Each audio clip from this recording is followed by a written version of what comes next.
Hello viewers, स्वागत है आपका हमारे यूट्यूब चैनल में। आज की हमारी वीडियो वैसे पेरेंट्स के लिए है जो अपने 1 साल, 1.5 साल या 2 साल से कम उम्र के बच्चों को भी फ्रिक्वेंटली मोबाइल्स देते हैं, वीडियो गेम्स देते हैं या फिर कार्टून शोज टीवीज पे देखने के लिए प्रमोट करते हैं और उनको ऐसा लगता है कि ये मोबाइल गेम्स या फिर टीवीज देखने से उनका बच्चा ज्यादा इंटेलेक्चुअल और इंटेलिजेंट हो रहा है। अगर आपका बच्चा खुद ही मोबाइल्स में यूट्यूब वीडियोस सर्फिंग करता है, कार्टून्स वीडियोस निकाल लेता है या वीडियो में ऐड आने पे खुद ही अगर स्किप कर देता है तो कई बार पेरेंट्स को लगता है कि उनका बच्चा ज्यादा इंटेलिजेंट हो गया है, उनका बच्चा शायद इन वीडियोज से सीख रहा है, उनका बच्चा जल्दी टेबल्स, अल्फाबेट्स या फिर राइम्स सीख जाएगा।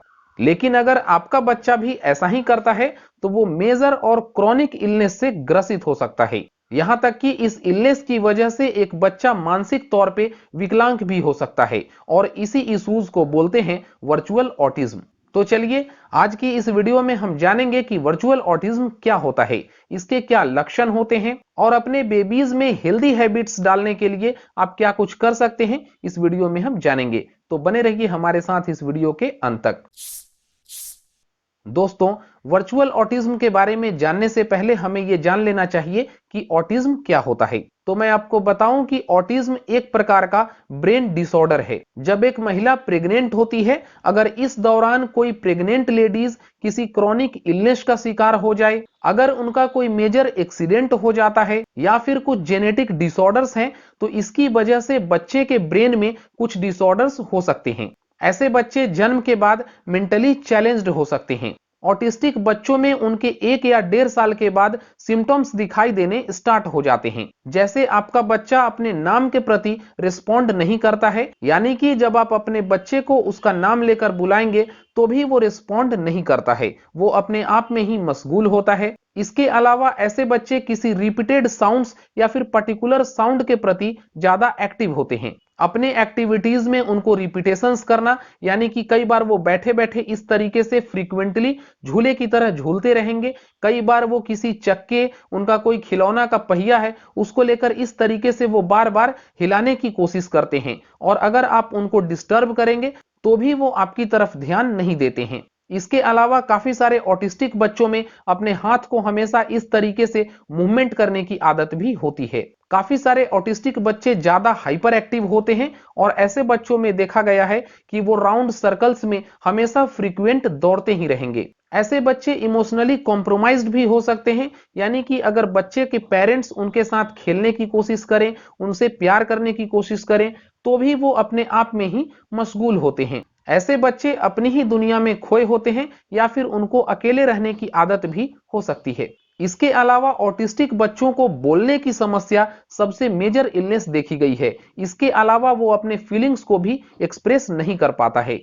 तो अगर आप भी अपने बच्चे को हमेशा मोबाइल्स देते हैं, वो मोबाइल के साथ ज्यादा एक्टिव रहता है लेकिन वो आपके साथ कनेक्ट नहीं कर रहा है, वो बात नहीं कर रहा है, उसको अपने फीलिंग्स को एक्सप्रेस करने और वर्ड्स को बोलने में अगर 2 साल होने के बाद भी दिक्कत हो रही है, तो ऐसे बच्चे ऑटिस्टिक हो सकते हैं और इस समस्या को वर्चुअल ऑटिज्म कहते हैं, क्योंकि वो वर्चुअली तो एक्टिव है लेकिन वो वर्बली आपके साथ कम्युनिकेट नहीं कर रहा है।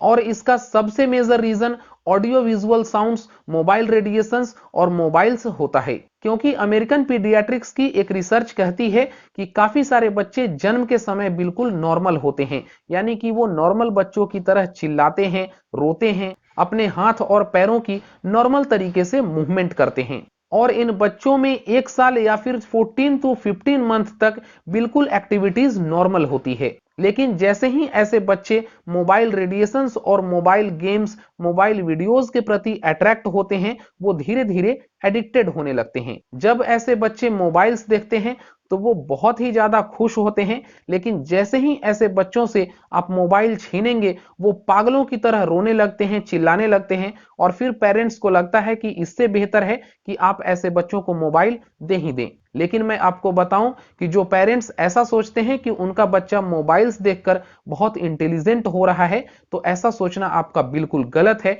क्योंकि आपका बच्चा मोबाइल के प्रति गुलाम हो रहा है, मोबाइल का टट्टू बनता जा रहा है। काफी सारे पेरेंट्स हमारे पास ऐसे भी आते हैं जो बताते हैं कि उनका बच्चा 1 साल की उम्र तक बिल्कुल नॉर्मल था, वो नॉर्मल तरीके से हर बातों को बोल पाता था, लेकिन वो धीरे धीरे हर बातों को भूलने लगा। और बातचीत से ऐसा पता चलता है कि ऐसे बच्चे मोबाइल्स के प्रति ज्यादा अट्रैक्ट होते हैं। जैसे ही आप उनको मोबाइल्स देंगे, उनके आंखों में एक अलग तरीके की चमक देखने को मिलती है। लेकिन उनके भूलने का मेजर रीजन होता है कि बच्चों का दिमाग धीरे धीरे प्लास्टिक होता जा रहा है, और इस समस्या को मेडिकल टर्म में बोलते हैं न्यूरोप्लास्टिसिटी।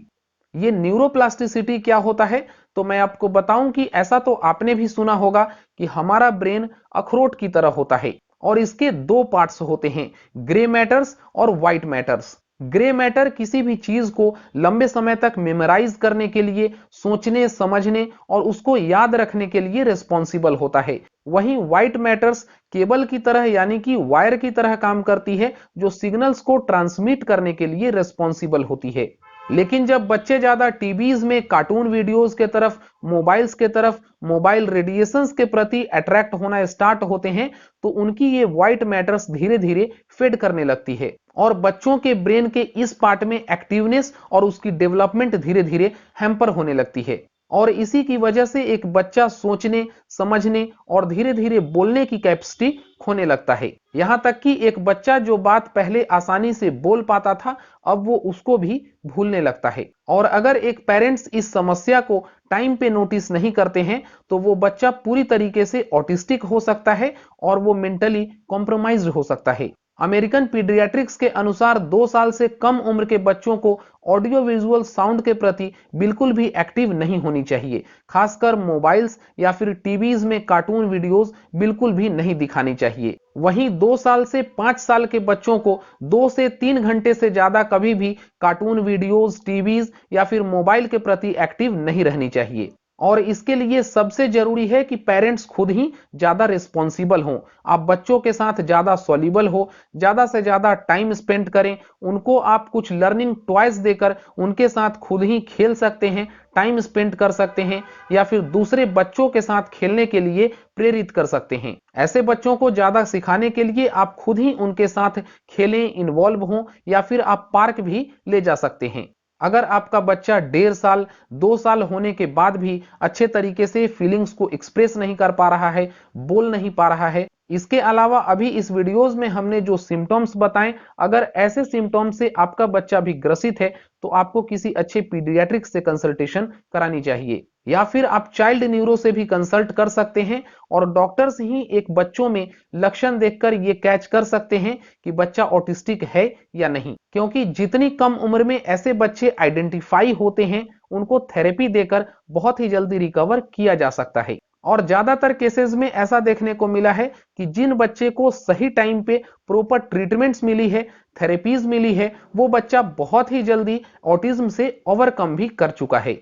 इसके अलावा आप बच्चों के साथ घर में ही किस तरीके से इंटरेक्ट हो सकते हैं, इन्वॉल्व हो सकते हैं, या किन तरीके की लर्निंग टॉयज देकर आप बच्चों को नई चीजें सिखा सकते हैं, इस बारे में अगर आप जानना चाहते हैं तो हमें वीडियो के नीचे कमेंट करके बता सकते हैं। साथ ही आगे मैं ऑटिस्टिक बच्चों के साथ किस तरीके से घर में इन्वॉल्व होनी चाहिए, इस बारे में भी आगे वीडियोस बनाऊंगा। तो उम्मीद करता हूं कि आज की हमारी ये वीडियो आपको काफी अच्छी और इंफॉर्मेटिव लगी होगी। ऐसे ही हेल्थ से रिलेटेड वीडियोस पाने के लिए हमारे चैनल को सब्सक्राइब करके बेल के आइकन पे भी प्रेस कर लें, ताकि हमारे चैनल पे आने वाली हर वीडियोस का नोटिफिकेशन आपको मिलती रहे।